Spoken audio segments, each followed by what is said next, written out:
So gusto ko lang warningan yung may mga service provider na PLDT, no? Kasi ilang beses na to nangyari sa amin. Pag may gumagawa ng poste nyo, may nagpapakabit ng bagong linya na kapitbahay nyo, bantayan nyo yun. Most likely ganito yung nangyayari kasi pagka may kinabitan na bago, merong mawawala ng linya. Ilang beses na to nangyari sa amin at huling-huli namin na yung nagpakabit ng internet connection dito sa apartment dito sa tabi namin na bagong lipat. Nung kinabitan siya, ang dami naming nawalan. Mga siguro 5 kami. 5 bahay ang nawalan ng internet dito na PLDT. And we found out na talagang sinadyang tanggalin kami doon sa box.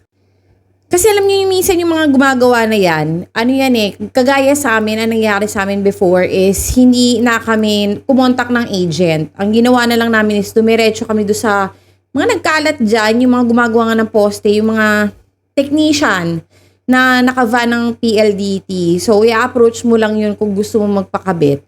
So, ganun yung nangyari sa amin. Kaya, mabilis lang kami nakabitan nung time na yun.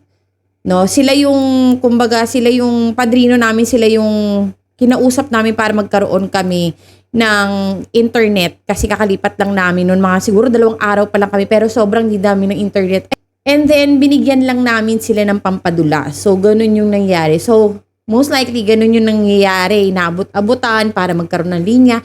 Ang hindi kasi maganda dito is kahit puno na yung box sa poste na, let's say, kasi meron lang bilang ng kung gaano kadami yung allowed sa isang poste na magkaroon ng linya ng PLDT, ipipilit pa rin nila yun. At merong mga nangyayari dito na parang nasunog yung line kasi sobrang daming nakakabit. Meron naman doon tinatanggal yung iba to give way doon sa mga bagong nagpakabit. O di ba sobrang unfair? Hindi ko naman lahat ng technician ng PLDT ganito. Pero karamihan, no? Siguro yung mga gusto sumideline, ganyan para kumita, yun yung ginagawa nila, di ba? Kasi instant money nga naman yun. Nung time na may kinabitan nga dito sa tabi ng bahay namin at kami nawalan, Diyos ko, winarla-warla talaga namin yung kapitbahay namin at pinipilit namin siya na ibigay yung contact ng agent niya. Kasi, Diyos ko, grabe, hindi lang siya may kailangan ng internet dito. Isang linya, katumbas, 5 kami nawalan. Nagpunta agad kami doon sa PLDT office, ni-report namin yun. Tama yung analysis namin doon sa nangyari na ganun yung ginawa na nakatanggal kami doon sa box. Tinanggal nila kami to give way doon sa bago nagpakabit. Ay mga beses na etong PLDT parang nakakaloko kasi minsan gagawa sila ng poste tapos biglang mawawalan kayo ng ilang araw. Mga 3 araw, ganyan. 3 days or more.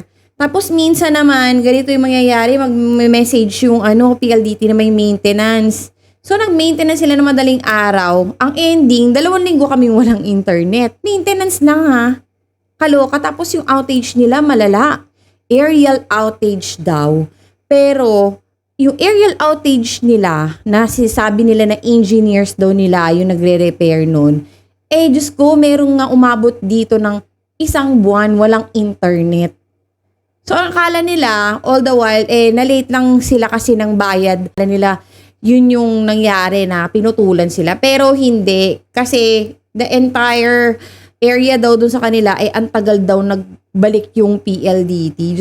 May mga kapitbahay ako nung time na nawalan nga kami ng internet dito, nagpakabit agad ng ibang ISP. Kasi sobrang busit na busit sila dahil itong kaharap naming bahay is chairman sila.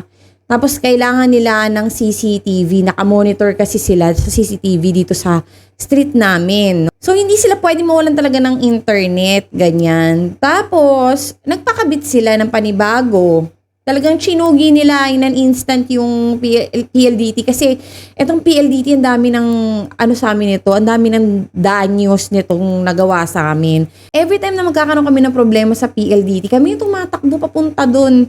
Talagang dinadrive namin papunta doon. Alam niyo yung hassle kasi wala ka pang tulog, galing ka ng work kasi nga syempre graveyard kami. Tapos umagang-umaga kailangan mong pumunta ng office para nga ma-prioritize ka. 'Di ba? Tapos ending hindi pa rin kayo maire-repair. Grabe. Kasi pagka hotline, hindi ka agad papansinin. At syempre, paano ka makakatawag? Landline gagamitin mo. Eh, wala nga landline. Syempre, paano ka tatawag, di ba? Mobile phone gagamitin mo. Eh, di aksaya din yun. Di ba? Kasi nga, automatically, kapag ka nawalan ka ng linya ng internet, damay na doon pati yung signal na cable, tsaka yung landline. Damay na lahat yan. So, lahat wala. So, kailangan talaga pumunta doon. So, pag pumupunta kami doon, lahat ng agents doon, kilala na kami. Lahat doon nakausap ko na. So, kilala ko na silang lahat. Lahat doon, napagbuntunan ko na ng problema namin sa PLDT. And actually, may nakausap nga kami na nag-i-install ng Globe. Talaga nag-iisip na ako na magpakabet ng Globe. Pero iniisip ko kasi, ayoko naman ma-blacklist.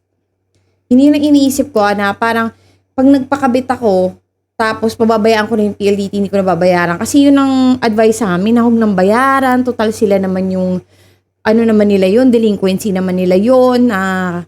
Okay lang na huwag bayaran. Ganyan, pabayaan na. Pero ayoko kasi hindi ko matanggap yun na mabablacklist ako. Kasi baka in the future, kailanganin ko yung serbisyo ng PLDT. Diba? So, pinag-isipan ko maigi. So, nagbigay pa ako ng palugit. Ganyan. Pero talaga may mga kapitbahay ako dito, buo na yung loob, nagpakabit ng ibang internet connection. As in, dinispatch siya nila in an instant yung PLDT at hindi na nga nila babayaran yun.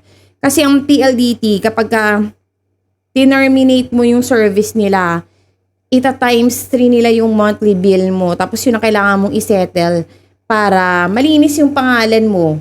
'Di ba? Pan-termination ng serbisyo nila sa'yo. Ganon yung kanilang terms.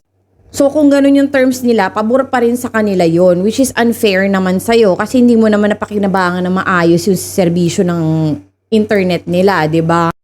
At saka sa totoo lang ha, etong PLDT yung may pinakamanlang serbisyo talaga sa lahat ng ISP. Sorry to say this, pero my God, magtanong tayo sa mga ibang may gamit ng PLDT, I'm sure na naka-encounter sila ng problema. Huwag magmalinis kasi talaga lahat ng PLDT subscribers talagang namumuti yung buhok sa stress.